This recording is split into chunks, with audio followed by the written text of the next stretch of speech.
Depuis près de 50 ans, Hydro-Québec évalue les impacts sur l'environnement de ses projets.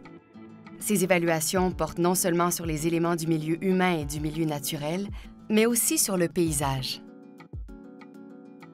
Pour ce faire, Hydro-Québec recourt notamment à des simulations visuelles qui aident les équipes de conception, les décideurs, les gestionnaires du territoire et le public à mieux saisir la portée du projet.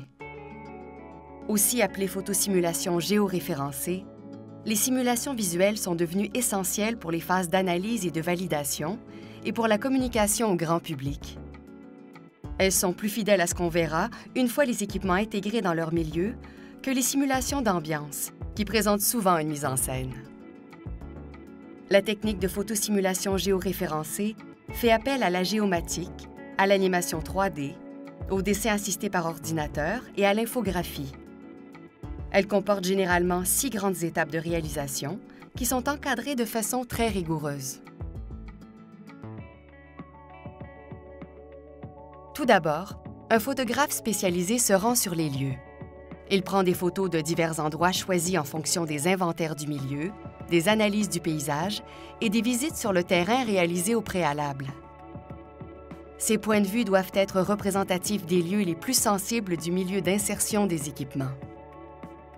À cette étape, le projet est encore en cours de conception. Les tracés et l'emplacement des équipements ne sont pas finalisés.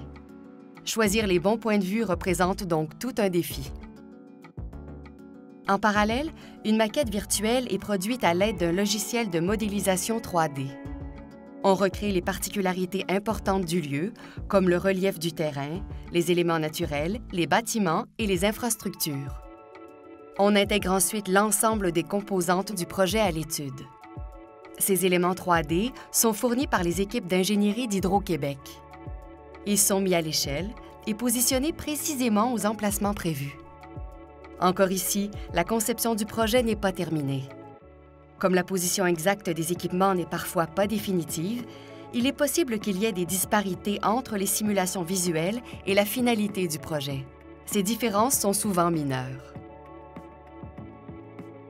L'étape suivante est le photo-alignement, c'est-à-dire qu'on positionne une caméra virtuelle à l'intérieur de la maquette 3D et on l'aligne avec le cadrage de la photographie prise sur place en se basant sur les coordonnées géographiques des éléments géoréférencés. Pour obtenir un résultat d'une très grande précision, on peut utiliser 2 méthodes. La première consiste à relever des points d'arpentage d'éléments connus, fixes, visibles sur la photographie. Par exemple, le coin d'un bâtiment ou un lampadaire. Ces relevés précis serviront de point d'ancrage au photo-alignement. La seconde méthode recourt à la technologie LIDAR.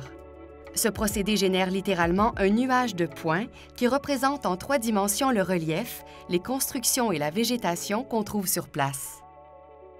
Cette multitude de points détaillés sert à l'ancrage du photo-alignement. À l'étape suivante, on harmonise l'éclairage de la maquette avec l'éclairage réel de la photo prise sur le terrain. Pour ajouter au réalisme, on applique différentes textures au modèle 3D. C'est ce qu'on appelle le rendu 3D. Un processus informatisé reproduit et intègre des textures ainsi que des effets d'éclairage et de réflexion. Le résultat est des plus réalistes. Toutefois, les technologies actuelles ne permettent pas de reproduire l'influence des conditions d'éclairage sur les équipements. Pour un meilleur rendu, on apporte toutefois des retouches manuellement. Les rendus 3D des éléments projetés sont ensuite intégrés aux photographies. Pour mieux représenter les conditions dans lesquelles les futurs équipements se retrouveront, on apporte aussi des retouches à certains éléments existants.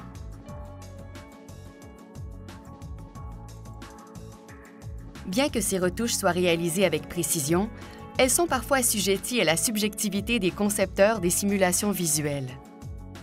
Ainsi, le retrait de la végétation dans une emprise de ligne pourrait laisser voir des éléments existants qui étaient cachés par les arbres, comme un cabanon ou une cour arrière.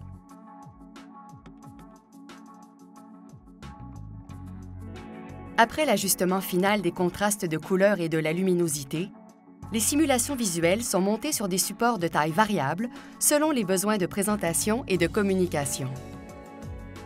L'objectif est de se rapprocher au maximum de ce qu'on pourra observer sur le terrain. La vue présentée par la simulation doit donc correspondre à la vision humaine, soit 60 degrés horizontalement et 30 degrés verticalement. On cherche à recréer la perspective réelle. L'utilisation d'un champ visuel très large ferait en sorte que les objets nous apparaîtraient plus éloignés qu'en réalité.